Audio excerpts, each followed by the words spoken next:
순종은 참 버거운 일입니다.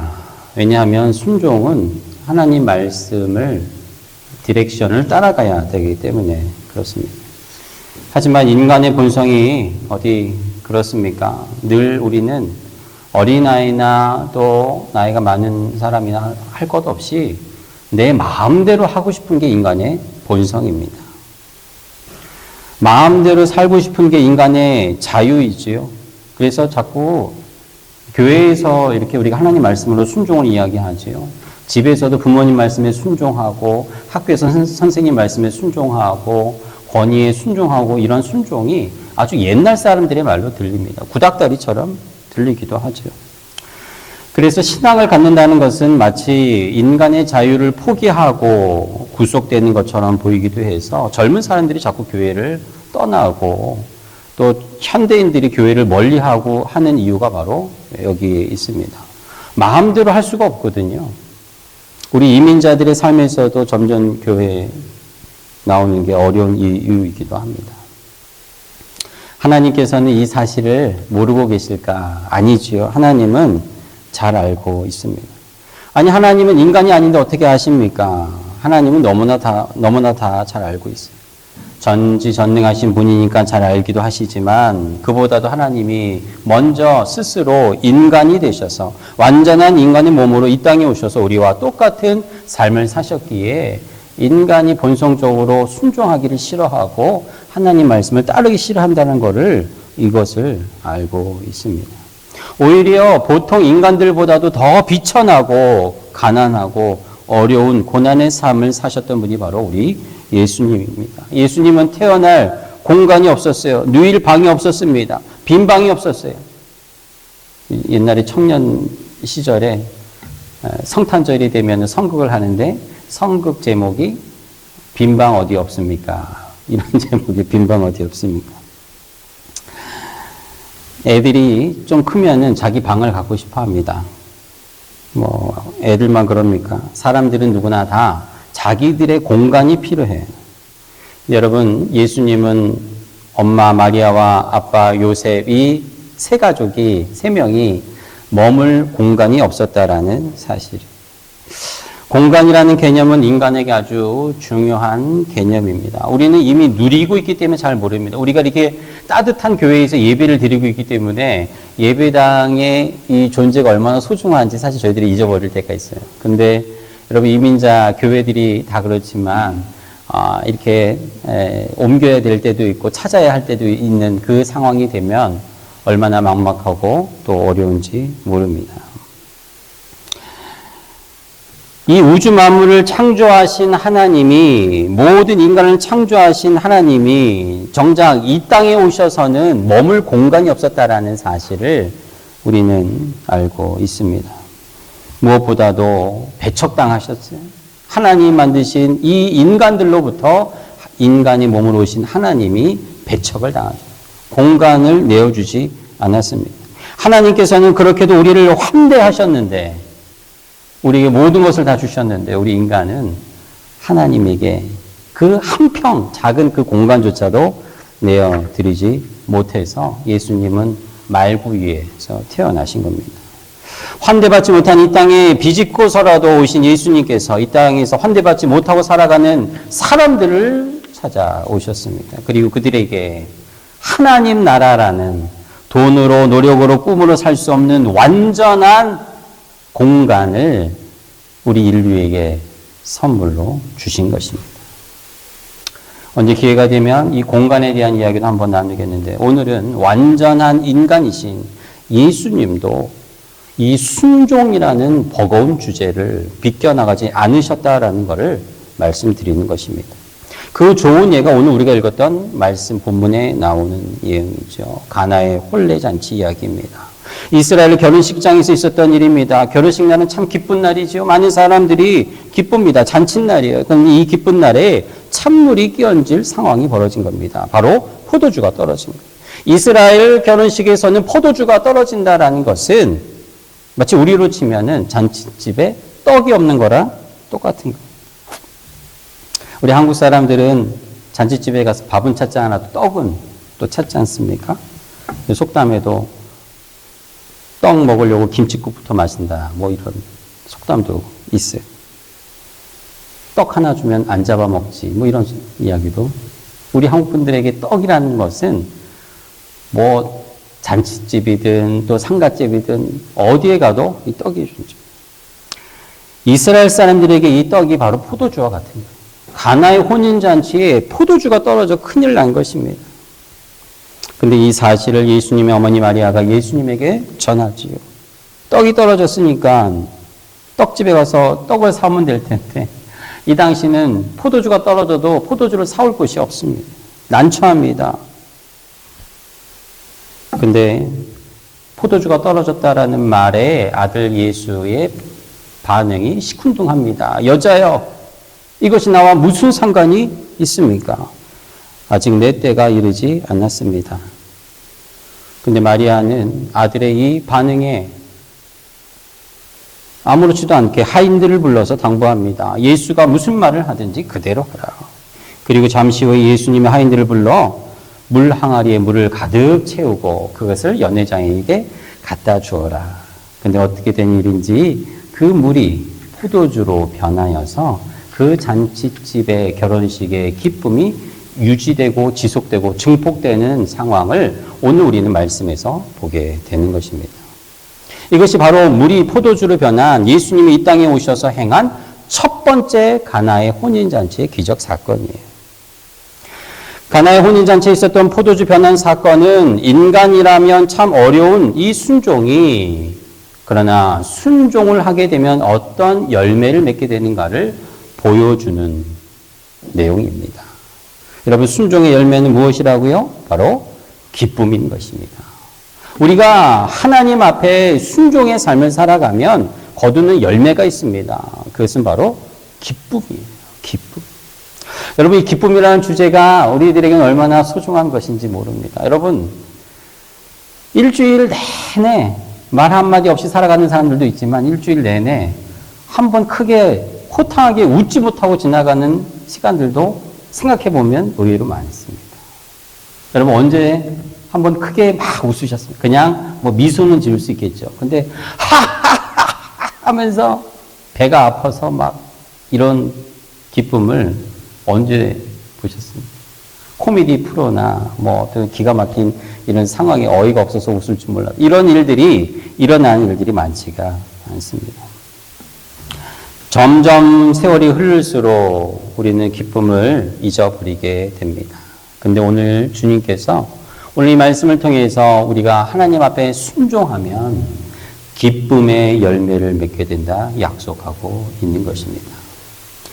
누군가의 말을 듣는다는 것은 참 어렵고 거부감이 드는 일이에요. 그래서 어렸을 때는 말을 잘 듣다가도 머리가 점점 크면 아이들도 부모의 말을 잘 듣지 않습니다. 우리가 신앙생활을 처음 할 때는 말씀을 그대로 있는 그대로 받아들이고 잘 따르다가도 시간이 점점 흐를수록 이제는 내 생각대로, 내 경험대로, 내 마음대로 따르게 될 때가 많아요. 이것을 선택적 신앙생활이라고 합니다. 선택적 신앙생활. 하나님의 뜻과 말씀이 기준이 아니라 내가 그 기준을 내가 결정하고 내가 정합니다. 그래서 세월이 갈수록 이 세상의 사람들은 교회 안에 있든 교회 밖에 있든 할 것 없이 불순종의 모습으로 살아가는 거예요.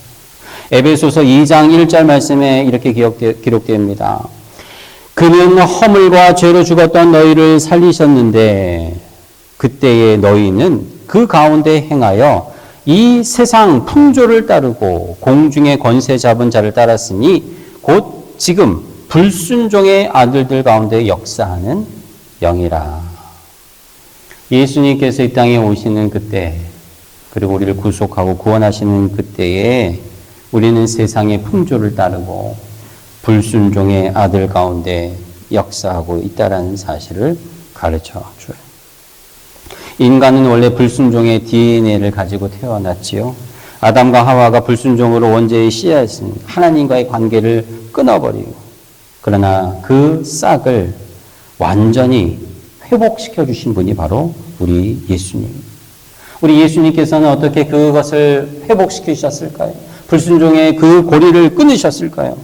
바로 예수님 자신이 스스로가 순종함으로 불순종의 모든 죄악을 끊어주신 줄로 믿습니다. 오늘 그 첫 번째 가나의 혼인잔치의 기적에 이 예수님의 순종의 모습이 나와요. 여러분, 우리가 읽었던 말씀 가운데 어디 예수님의 순종이 있습니까? 마치 어머니의 말씀에 불순종하는 아들의 모습처럼 보이지 않습니까? 그러나 그렇지 않습니다. 자세히 보면 예수님의 순종의 모습이 거기에 나옵니다. 오늘 가나의 혼인잔치집을 한번 봅니다. 초상집처럼 우울한 일이 있을 수 있지만 예수님의 순종으로, 또한 예수님의 말씀에 순종한 하인들의 순종으로 기쁨의 날로 바뀌게 돼요.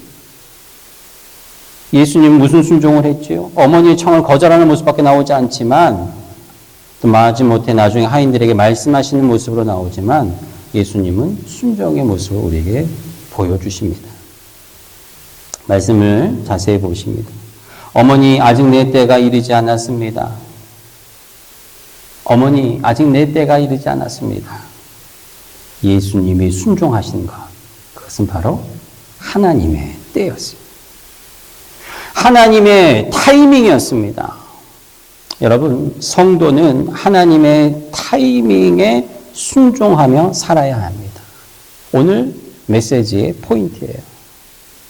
순종은 하나님의 말씀을 순종한다고 우리는 수도 없이 들어요. 그러나 오늘 가나의 혼인잔치에서 보여주는 하나님의 가르침은 하나님의 때에 순종해야 된다는 사실이에요. 하나님의 때에. 그래야 기쁨이 있다라는 사실을 가르쳐 줍니다. 요즘에 사는 낙이 없거나 기쁨이 없거나 재미가 없거나 살아서 뭐하나 이런 생각이 들고 잠 못 이루고 걱정이 쌓여가는 분들 많으시죠? 요즘에 기쁨이 없고 힘들다. 한번 손을 들어보세요. 이러면 많이 손을 드시고. 하나님의 때를 모르고 순종하지 않아서 우리의 기쁨이 사라지게 됩니다. 하나님은, 우리가 믿는 주님은 정확하신 분이십니다. 1.1획도 우연이 없습니다. 내 삶에 일어나는 그 어느 것도 하나님의 섭리에서 벗어나는 일이 없다라는 것입니다. 요즘에 날씨가 많이 추워졌어요. 지난주에는 눈폭풍 때문에 우리가 모이지 못하고 온라인으로 예배를 드렸어요. 근데 여러분, 이 추위가 계속될 것 같이 보이지만 해가 길어졌다는 사실을 여러분 알고 있습니까? 자세히 보시면 4시면 어두워졌는데 요즘에는 5시가 돼도 5시가 넘어도 해가 길어졌어요. 이 추위가 계속되지 않는 것입니다. 이 추위에도, 아니 저 추운 북극에 사는 에스키모인들이나 북극곰이나 거기에 사는 물고기, 정말 죽을 것 같은 이 추위에도 바다 표범, 그들이 살아가는 것은 하나님의 섭리가 있기 때문에 그래요. 그러니 여러분, 우리는 이 환경을 두려워해서는 안 되는 것입니다. 이름 모를 저 민물도 하나님이 살게 하시는데 만물의 영장이요 하나님의 형상대로 주시고 그 코에 생기를 불어넣어 주신 우리를 하나님께서 하나님의 섭리로 우리를 붙들지 않겠습니까? 하나님 말씀에 순종한다는 것은 하나님의 때에 순종한다라는 사실입니다. 마리아는 지금 당장 없는 이 포도주를 예수가 해결해 줬으면 예수에게 달려왔습니다. 마리아는 지금 이것을 해결해 주는 것이 마리아의 생각이요 때였습니다. 그러나 예수님은 아닙니다. 비록 어머니의 말씀이긴 하지만 어머니의 말씀보다 하나님의 때를 기다리며 순종하는 예수님의 모습을 보게 되는 것입니다. 여러분, 순종도 그냥 맹목적으로 내내 하는 게 아니라, 단순한 복종이 아니라, 신앙인은, 그리스도인들의 순종은 하나님의 때를 알아야 순종할 수 있는 것입니다. 오늘 예수님이 말씀하시는 내 때, 이 하나님의 때는 바로 자기 자신을 희생해서 온 세상에 내가 너의 구속물로 죽으러 이 땅에 왔다라는 것을 선포하는 때를 말하고 있는 것입니다. 가나의 혼인잔치의 포도주 사건은 단순히 물이 포도주로 바뀌는 기적의 사건이 아니라 오히려 예수님께서 너희들은 이 세상에 많은 기적과 표적을 구한다고 책망하셨지만 오늘 예수님께서는 예수님의 이 때를 하나님 나라를 선포하는 때로 세상 사람들에게 알리는 시간인 것입니다. 출애굽기에도 여러분 모세가 애굽을 탈출할 때 애굽의 마술사들과 대결하지 않습니까? 누가 더 신기한 일을 많이 벌이는가? 그러나 무슨 마술 대잔치가 아니라 하나님의 나라는 신기한 것도 있지만 이것보다도 예수 그리스도의 사랑을 하나님의 때를 통해 우리에게 가르쳐 주시고 선포하는 것입니다.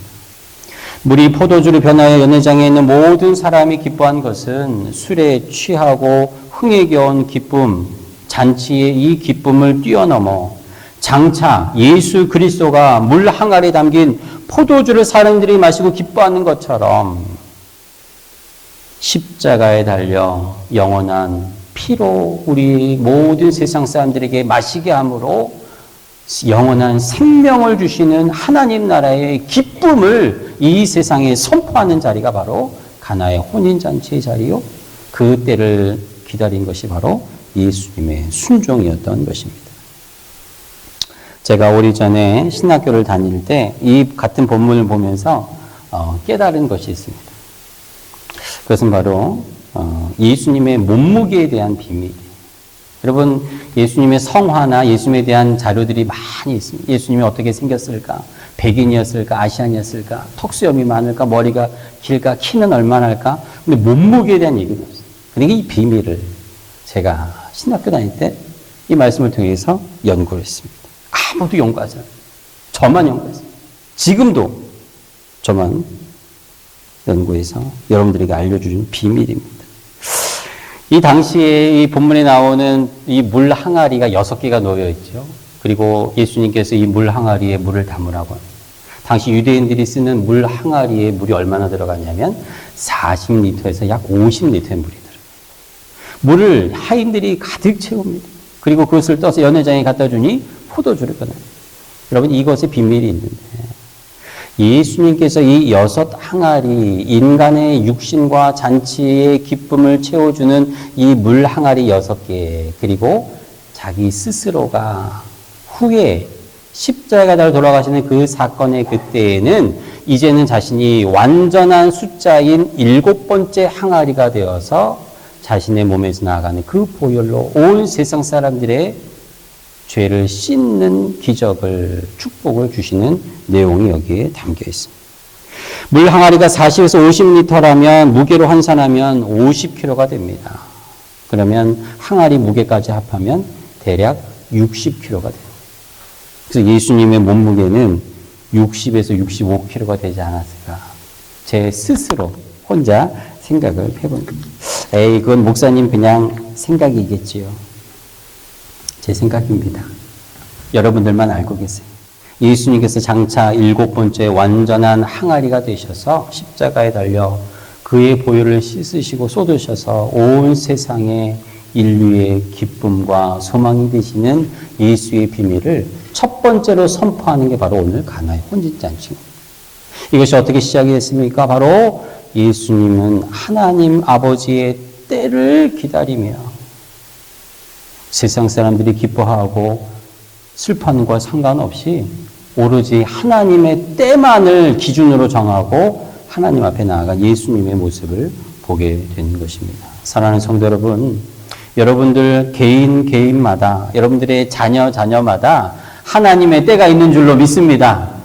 그러니 내 생각과 기준으로 여러분 그 때를 정하시면 안 돼요. 하나님의 때를 기다려요. 아무리 추워도 해는 우리가 알지 못하게 점점 길어지고 봄이 다가오는 것처럼 모든 자연 만물이 하나님의 때에 정확하게 맞추어 움직이듯이 인간의 삶도 우리의 삶도 마찬가지입니다. 여러분, 그 하나님의 때를 알고 순종하면 비로소 주님이 주시는 기쁨이 우리에게 찾아오게 됩니다. 여러분, 이 잔치집에 포도주를 마신 기쁨보다 더 기뻐했던 자들이 누군 줄 아십니까? 바로 하인들이에요. 말씀엔 나오지 않지만 여러분, 하인들은요 이 잔치집에 같이 손님들이랑 포도주를 마셨을까요? 그렇지 않았을 겁니다. 하인들은 시중 만들고 시키는 대로 하기만 했을 거예요. 예수님의 말씀대로 순종하여 채우고 갖다 주는 일만 했습니다. 그런데 놀라운 일을 경험하게 되죠. 바로 물이 포도주로 바뀐 그것을 하인들은 직접 경험하고 체험하게 됩니다. 여러분 이것이 얼마나 그들에게는 삶의 큰 기쁨이었을까요? 포도주를 마시며 느꼈던 희열과 기쁨과 만족보다 비교할 수 없는 하나님이 주시는 놀라운 순종의 기쁨의 열매를 이 하인들은 경험한 것입니다. 하나님의 때에 순종하면 삶의 기쁨이 가득하게 됩니다. 그러나 그때를 알지 못하면 타이밍을 놓치게 되면 방황하게 돼요. 그리고 그 시간과 그 기간만큼 어둠의 시간을 보내게 되는 것입니다. 바라기는 새로운 이 2월달, 이 세 달, 또 이 세 날 하루하루 매일매일 온 우주 자연 만물이 하나님의 때에 맞춰 움직이듯이 나도 하나님의 때와 타이밍에 맞춰 순종하며 살기를 기도하는 여러분 되시기를 축복합니다. 오늘 하나님의 때에 순종하기 위해서 주님과 동행하며 말씀에 귀를 기울이고 이 세상이 주는 기쁨, 포도주를 마시는 기쁨이 아니라 하나님의 때에 따라 순종하여 예수님과 하인들이 하나님 나라라는 엄청난 나라를 그 마음에 선물로 받고 기쁨을 누리는, 세상이 빼앗을 수 없는 그 기쁨을 누렸던 것처럼 여러분들 2월 한 달간 가장 힘들고 어렵고 추운 달이라고 하는 2월에 세상이 빼앗을 수 없는 그 기쁨이 여러분들에게 가득하게 되기를 주님의 이름으로 축복합니다. 기도하겠습니다. 주님.